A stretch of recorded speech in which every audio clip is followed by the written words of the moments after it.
I booked the 2024 Men's Royal Rumble from start to finish, and I need your help to do it. I'm going to lay out all 30 entrants, all 29 eliminations, plus a current champion involved, and Brock Lesnar gets taken to Suplex City. Like the video and let me know in the comments how you think it's going to go. The WWE like to start with a recognised pair, a ring general, and a match that's guaranteed to bring quality. That's why my number one is AJ Styles.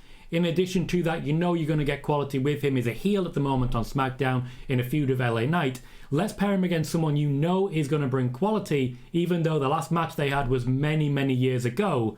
Number two is John Cena. As you might imagine, that first 2 minutes before we get to our third entry should be quite exciting. We've got two very talented wrestlers who know how to make magic, and all they really have to do is reference previous matches that they've had. Now, we know John Cena's not quite at the level he used to be, that's fair, but AJ Styles is, and if you've seen him return recently on SmackDown, the man is shredded to high heaven. One of these men will go quite a long way and needs that stamina. Number three is Austin Theory, and this is also, to be fair, one of the actual lowest card members of this Royal Rumble. It's a huge jump in quality from Royal Rumbles previously. This means we have John Cena and Austin Theory back in the ring together after their time at WrestleMania when John Cena lost to Austin Theory. In addition, it means AJ Styles and Austin Theory, being the heels, can gang up a little bit, but John Cena's going to be resilient. After all, he's John effing Cena. No eliminations yet, but we're going quite heel heavy to start with. Dominic Mysterio of Judgment Day is my number four. Judgment Day play a large part in the early section of this Royal Rumble, with different factions making up later sections as well. Dominic Mysterio is one of those that even the bad guys want to hurt him and want to eliminate him, creating a little bit of confusion. AJ Styles naturally is gonna hate Dominic Mysterio because it's only natural that everyone should hate Dominic Mysterio. This creates an opportunity for John Cena to eliminate Austin Theory. That leaves us with AJ Styles, John Cena, and Dominic Mysterio. Far from done being heel heavy, next up at number 5 is Shinsuke Nakamura.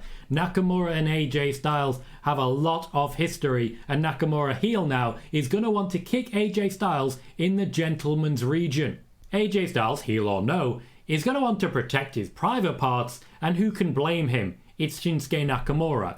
That again creates nice pairings where John Cena works at least a little bit with Dominic Mysterio. It should mean that we get a nice few moments of AJ versus Shinsuke. We know they can go, but I don't feel we've ever actually seen them properly go. Our 6th entrant also brings our second elimination. Number 6 is LA Knight. Yeah. There's a little bit of wild storyline here. AJ Styles, of course, returned on SmackDown and attacked LA Knight. This is an ideal moment for LA Knight to get a little element of revenge. Also, John Cena and LA Knight have been sort of working together recently, at least when it came to against The Miz, and they have worked together against the Bloodline to create the opportunity for LA Knight to challenge Roman. Because we have that, this is where the second elimination occurs and AJ Styles is thrown out of the ring. This also creates opportunities for example, LA Knight versus Dominic Mysterio, which I just think would be very fun. Shinsuke Nakamura, of course, still involved in this and still in the ring, meaning we have Cena, Shinsuke, Dominic, and LA Knight. And Cena's going to be really important here because next up is number 7, CM Punk. As you might imagine, CM Punk is going to go quite far in this one. I'm not going to say where to, that's for later. But CM Punk has an ideal collection of people in the ring with him here. There's Dominic Mysterio, who he will have already wrestled at live events at this point. LA Knight, sort of the new popular guy that CM Punk is in every way replaced, but thankfully they're on different brands, so LA Knight can still have that crowd support without CM Punk's involvement. I feel that's going to be a good moment. LA Knight and CM Punk in the ring, a moment we never expected to see. And speaking of moments we never expected to see, John Cena, CM Punk, together again. And I've got to say, this would be the ideal moment for CM Punk to show a little respect and for John Cena to bitch slap him. It would be funny. With the addition of CM Punk though, and while there will be moments of stare down, we are getting a bit too face friendly. Only Dominic and Shinsuke Nakamura in the ring together. Let's even those odds. Let's increase the Judgment Day. Number 8 is Damian Priest, and that immediately gives us a 3v3. Shinsuke Nakamura, at least briefly, working with Judgment Day in order to take on the collection of John Cena, LA Knight and CM Punk. CM Punk, as we know, is everyone's friend now. LA Knight seems the perfect person to help him endorse in that way. John Cena, of course, historically has been the same guy as CM Punk is playing now. As there's 6 in the ring and we have these natural pairings, this is also the ideal time for a couple of eliminations. LA Knight is eliminated by Damian Priest, causing at least a little bit of concern, and I'd love that little hubbub amongst the crowd. CM Punk being in the ring essentially prevents them from booing the WWE because, hey, it's CM Punk. Also at this point, while damage control is strong, I don't want them too strong, so I have CM Punk eliminating Dominic Mysterio for his first of what will be quite a few eliminations.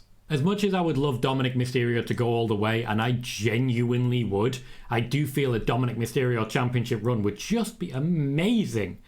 This year is simply not his year. Moments will come, and this ring is about to get very, very busy.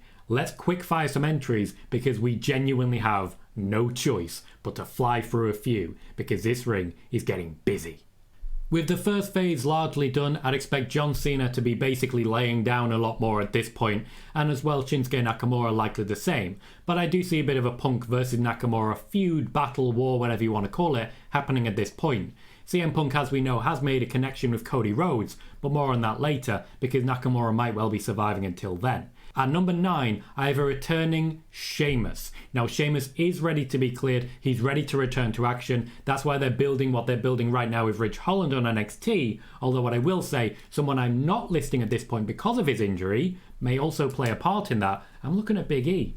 We've got a Sheamus in the ring now. Hell, let's go crazy. Number 10 is Jey Uso. And Jey Uso is one of those who always creates a little bit of intrigue. All of the Bloodline are going to be represented here. Of course, Jey Uso not a member anymore, but it does mean that there is always going to be the question about trust. Yes, CM Punk has his eyes set firmly on Seth Rollins, but let's not forget, Roman Reigns is still out there, and Jey Uso, like it or not, is still a portal to him. I do think Jey versus Nakamura would be a fun little battle, but this is largely around the CM Punk element of Roman Reigns. It's not all about CM Punk though, and that comes through with number 11, Bobby Lashley, here to fill the ring with more heels. He and Damian Priest, I feel, will be a natural little tandem against names such as Sheamus, names such as John Cena. This, once again, is where we start to see factions built and broken on the same night, because I do see a genuine connection being built with some of these. Sheamus and Cena have a lot of histories themselves, and I can see them working well against a Bobby Lashley and a Damian Priest. That said, no more eliminations just yet, though there'll be a lot of jockeying for position. There'll be a bit of a lull here, but I promise you, an explosion is coming. Number 12 is Logan Paul. That's not the explosion I'm talking about, but let's be fair, Logan Paul in a ring with a John Cena, in a ring with a CM Punk. It doesn't make sense, and that's why I like it. I also think Logan Paul and Jey Uso could do a lot of work in real athletic endeavours, much like we saw recently with Logan Paul and Ricochet. There'll be someone else entering the ring shortly to get the best out of Logan Paul. 13 is Finn Balor, and this is where Judgment Day returns. Balor joining Damian Priest, and that also causes a little bit of concern when it comes to the Bobby Lashley alliance. That creates opportunity for the faces to get back into it, while Damian Priest and Finn Balor in many ways protect themselves. I would also have Rhea Ripley, from the moment Dominic Mysterio enters the ring, on the outside with the other members of Judgment Day, and I wouldn't have her leave. Once again, this means Judgment Day can stand tall. At this point also, I would have CM Punk dragged out of the ring by Rhea Ripley and laid out. I would just like to see Rhea Ripley punching CM Punk. I think that would do good things for the entire women's division, and particularly a champion who can associate on that level. 14, a returning Braun Strowman. Strowman is one of those, after moving to Raw, he didn't really get many opportunities to shine or show off before he picked up an injury. What he can do in a Royal Rumble is dominate. And I'm definitely seeing a world in which Braun Strowman and Bobby Lashley renew a rivalry. I also think Braun Strowman and Sheamus can really wrestle at that level as well. And again, John Cena's involvement here could be key also. Damian Priest, though, will be a really key figure here. And this is where Damian Priest will really stand out, competing with the likes of Bobby Lashley and Braun Strowman and Sheamus all at once. This is a moment for Damian Priest to shine and hit some pretty big offense on some pretty big dudes, which is hilarious considering Braun Strowman will definitely come in and crush him in the palm of his hand. Number 15 is Rey Mysterio, and this is where Logan Paul comes back into it. They have a little bit of history, and they have plenty of history to talk about. In addition, Finn Balor, Damian Priest must have an eye on a Rey Mysterio. So while Logan Paul and Rey Mysterio will definitely have a bit of a battle, they will definitely also have a moment of team up against Judgment Day. That is Carnage at its best. Again, no new eliminations because there are a lot coming with the next entrant. Number 16 is Cody Rhodes, and this is the end of Judgment Day. Cody Rhodes is going to come in a house of fire, but he's not going to be alone. Cody Rhodes, as we know, is a great uniter, and while he won't be working with a number of people in this ring, there are plenty that he will. One that is key is going to be CM Punk. CM Punk will still be out on the outside at this point, but Cody Rhodes will be representing. He'll dive into the ring, he'll work with John Cena, he'll be aiming squarely for Judgment Day, where there's a hell of a lot of hate already going. He'll be working with Rey Mysterio, with Sheamus. It is a good guys uniting against bad guys moment here. First to be eliminated, Shinsuke Nakamura. Nakamura at this point has been in the ring for a very long time. He's had absolute wars, but Cody Rhodes will make a beeline straight for him, and we all know it. There's a feud already in play there. Nakamura has to go first. Second to leave the ring, Damian Priest. He's had his great shining moment. He's taken on the Braun Strowmans. He's taken on all the big dudes. Cody Rhodes says no. Uniting the faces against Judgment Day, Damian Priest goes next. Right after, Finn Balor follows. Rhea Ripley has to walk away after Cody Rhodes protects CM Punk one more time from all of them. Cody Rhodes is on the outside checking on CM Punk. This is going to be vital. While the ring might have emptied somewhat, it's about to get a hell of a lot emptier. 17, Brock Lesnar. We've just gotten rid of a whole lot of heels, now we're going to get rid of a whole lot of faces. First and foremost, John Cena has been in the ring since the start. We're up to number 17. Brock Lesnar's Brock Lesnar. He gone Brock, and he gonna Brock John Cena pretty much immediately. John Cena tossed over the top rope when glory to Brock Lesnar. The faces still united, but Cody and Punk still on the outside. This alliance is about to splinter. Next to be eliminated, Sheamus. Brock Lesnar senses an opportunity. Sheamus has also recently returned from injury. We're not going to ask too much of him. Sheamus eliminated by Brock Lesnar. Brock standing tall and looking good. This is the moment at which we start to go into more detail, because this is where Cody Rhodes and CM Punk get back involved. They're going to start hitting Brock Lesnar with everything they've got. I'm talking all sorts of diving knees from CM Punk, all sorts of attacks from Cody Rhodes, but Bobby Lashley will be trying to lock in the Hurt Lock. He'll get Brock down to one knee, and he won't be the only one. Every wrestler on the face side will be trying to hold Brock down, and I'm imagining it much like Braun Strowman many moons ago, throws his arms back, everyone goes flying, Brock eliminates Bobby Lashley. While everyone's down for a moment, he goes to the outside where CM Punk still finds himself and F5s him through a table. Yes, CM Punk's going to get pretty beat up. Don't worry, Brock will too. We're not even finished at this point, because back in the ring, he suplexes Cody Rhodes. He goes to suplex Rey Mysterio, reversed. Rey Mysterio goes for a 619. Brock catches him, picks him up and Hulk slams him like Hulk on Loki, picks him up again and tosses him over that top rope. That's Rey Mysterio gone as well. This means that the last two entries, Cody Rhodes and Brock Lesnar, have eliminated 7 between them. That ring is looking a hell of a lot more empty. Meanwhile, Logan Paul is a man taking the opportunity to sneak around and evade danger. 4 is a lot for one man. Let's even the odds a little, shall we? Bereft of allies, Cody Rhodes steps back into the ring, stares down Brock Lesnar, but the timer has already started. Coming in at number 18, Randy Orton, a man that Brock Lesnar has opened up on multiple occasions. Randy Orton takes the opportunity to head down the ramp and immediately RKOs Jey Uso on the outside.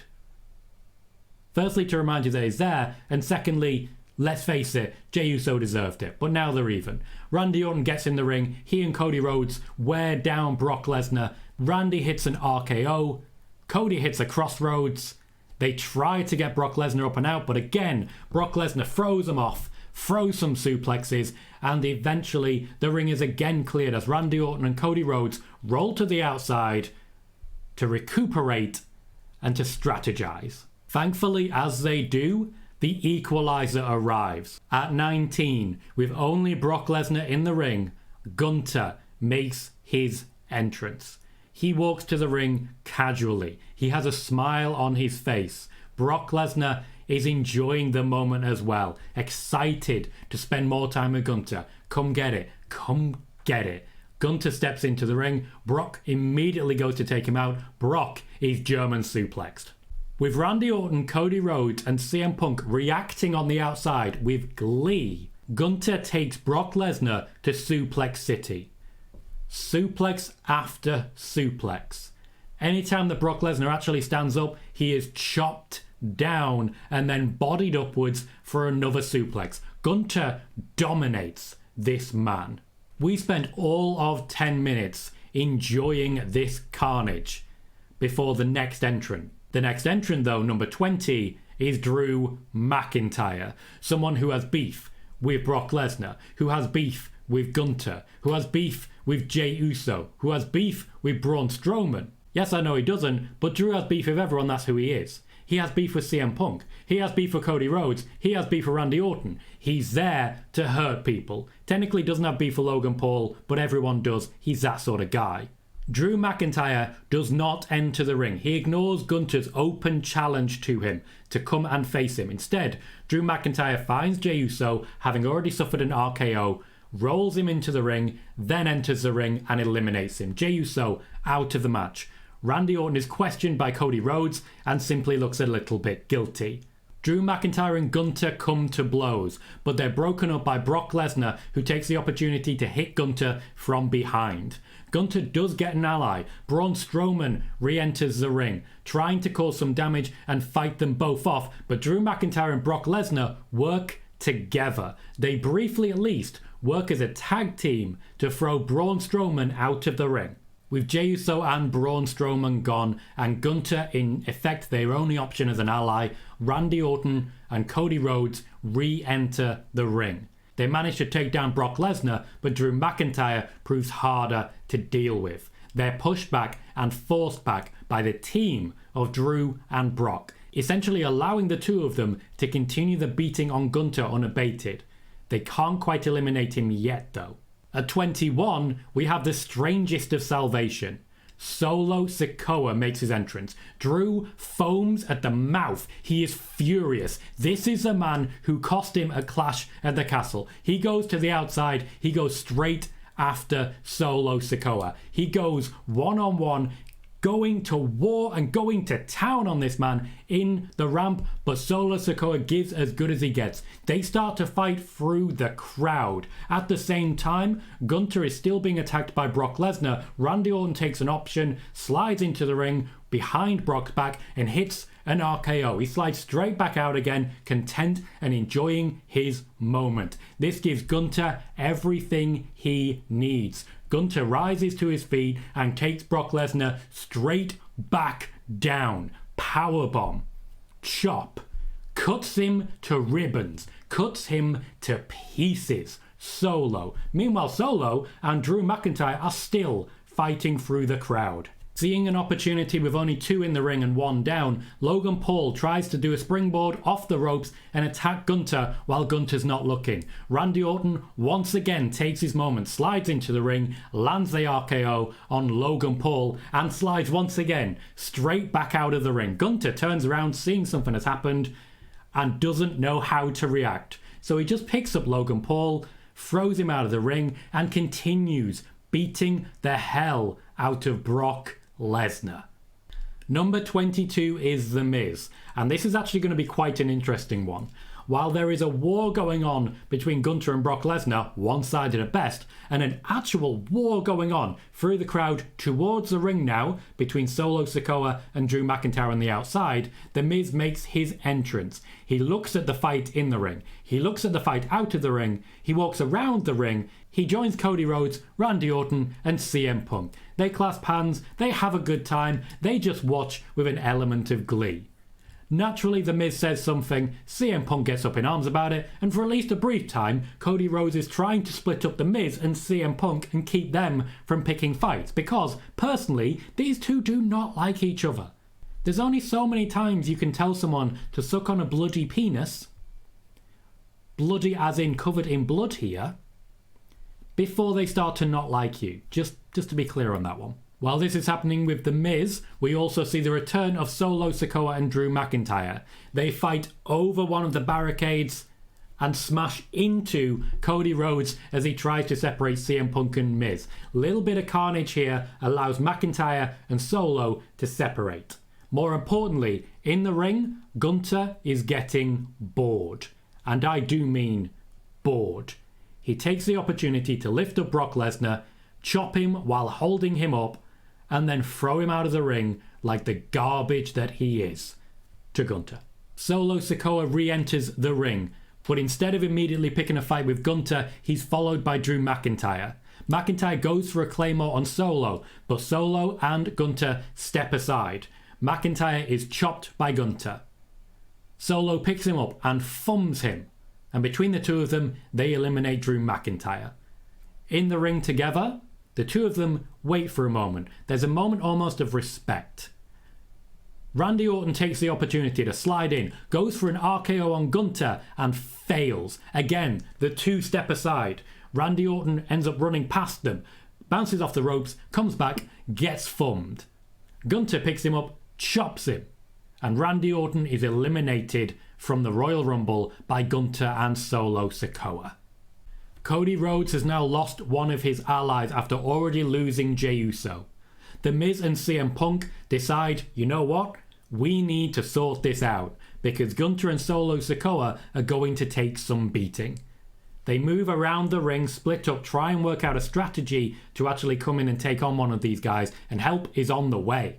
Number 23 is Sami Zayn. This means they have someone on all four sides of the ring and they take that opportunity to dive in and go for the fight. Solo Sikoa and Gunther versus all four of The Miz, CM Punk, Sami Zayn and Cody Rhodes. It's a lot more even than you might think though, with neither of the men on the heel side in this exchange willing to give an inch, and Gunther buoyed by his easy defeat of Brock Lesnar.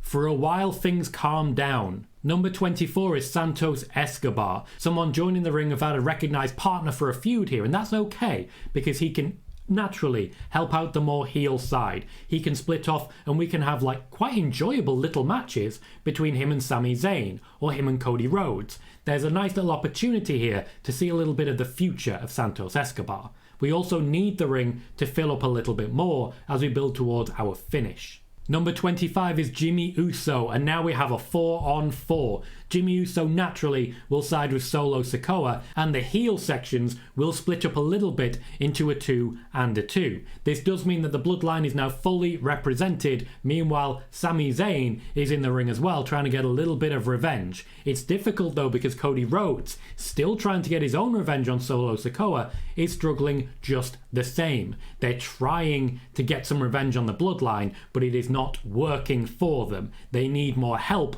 and 4 versus 4 isn't quite meaning what they think it is, because the stare downs, they ain't coming. Number 26, Kevin Owens, and this is where the tide will turn. Kevin Owens and Sami Zayn, fresh as a daisy, will team up and work together to take on the Bloodline, allowing a tired CM Punk and more tired Cody Rhodes to step back for a moment. This is also the end of the Bloodline's involvement. Jimmy Uso is eliminated almost as soon as he's entered the ring by a Sami Zayn and Kevin Owens team up. Solo Sikoa is hit by everything in the book. We're talking stunners, hell of a kicks, crossroads, go to sleeps, whatever you want to call it. Solo Sikoa is out of the Royal Rumble. Yes, I know for the longest time he was my favourite for this. The favourites still involved, don't you worry about it. But we are heading into the end of the Royal Rumble. Only a few more entries to come, and there's a couple that we simply could not forget. Number 27 is Kofi Kingston. Kofi Kingston is one of the most inventive people in the WWE. You cannot have a Royal Rumble without Kofi Kingston. So Kofi Kingston enters the ring at this point, takes the opportunity, at some point I'm sure, usually under the threat of a Gunther or under the threat of a Cody Rhodes, to actually get eliminated, kind of, and then find a magic way back into the ring. At this point, with only Gunther really as a recognised heel and Santos Escobar as a developing heel, it does start to fracture the group that Cody Rhodes has built. You can no longer rely on a team-up of Cody, Punk, Sami Zayn and Kevin Owens, because at some point, you're gonna have to wrestle each other. The first splinter is gonna be Sami Zayn and Kevin Owens, who shake hands and then go to town because that's who they are. 28 is Grayson Waller, allowing a bit more of an even play between face and heel. Grayson Waller takes the opportunity to eliminate The Miz. This is one of those moments where essentially Grayson Waller is saying that his TV show is better than The Miz TV show. And honestly, given that he's the new fresh talent and The Miz is not, that seems a perfect opportunity to do so. Also, once again, heightens the amount of heel in the ring, and for Sami Zayn and Kevin Owens, who've been fighting their own battles, Cody Rhodes and CM Punk, who are quite tired at this point, it does mean the threats are starting to climb. CM Punk in particular came in at number 7 and is undoubtedly exhausted by this point. 29 is Ricochet. We're getting some nice, fresh, younger blood coming into the ring at this point to bring a lot of energy for the last few minutes and really energize everything that we're seeing. Santos Escobar and Ricochet get into one of those high-flying scraps that we all quite enjoy, and Santos Escobar is eliminated by Ricochet at this point. We are now down to only number 30 to come. In the ring, we still have CM Punk, Cody Rhodes, Kofi Kingston, Sami Zayn, Kevin Owens, Gunther, Grayson Waller, Ricochet. At least 3 of these 8 will make our final 4.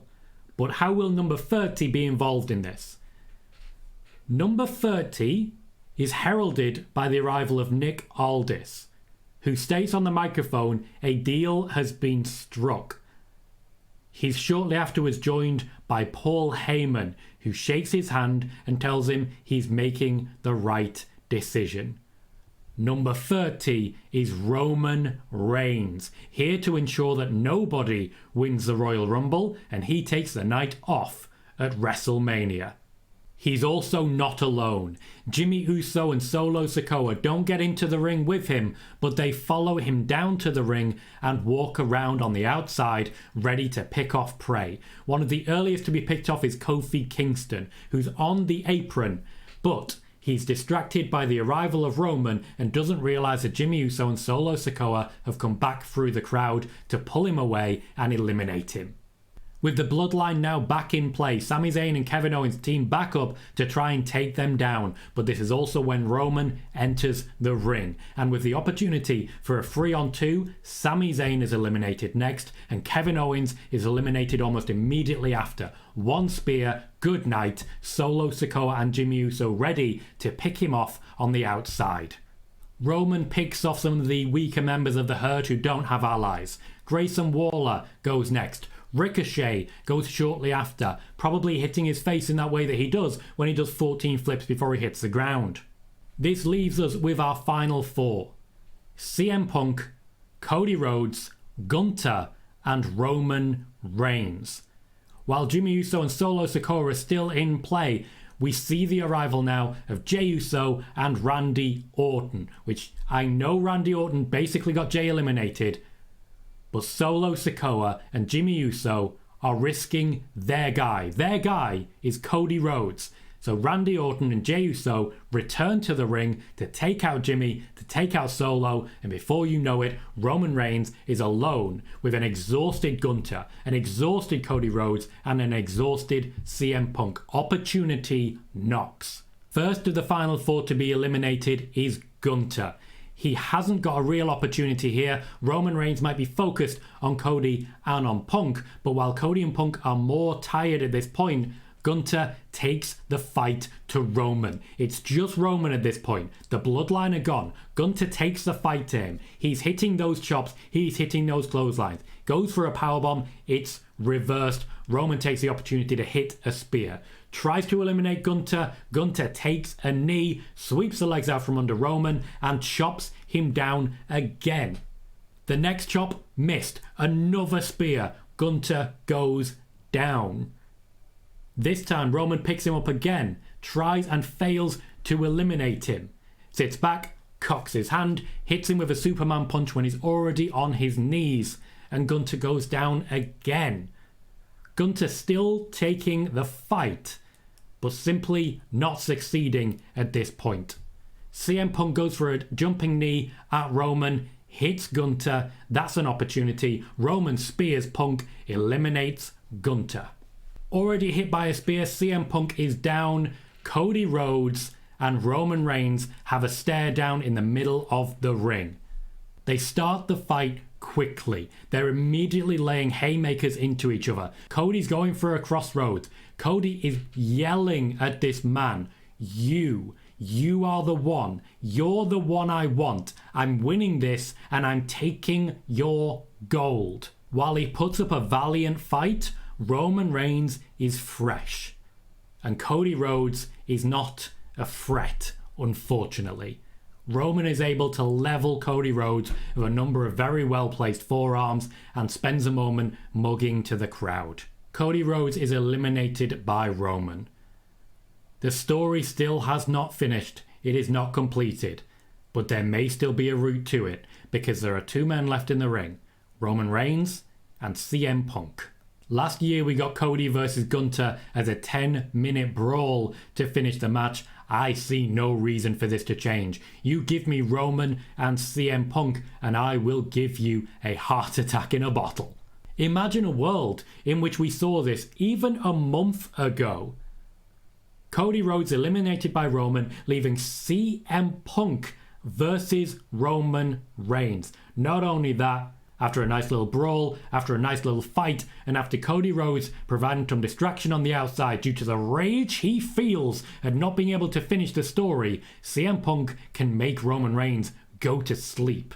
CM Punk is suddenly back in the fight, and just because of that brief distraction, because Roman Reigns had his eye on someone other than CM Punk eliminates Roman Reigns, wins the Royal Rumble, and will go on to face Seth Rollins at WrestleMania.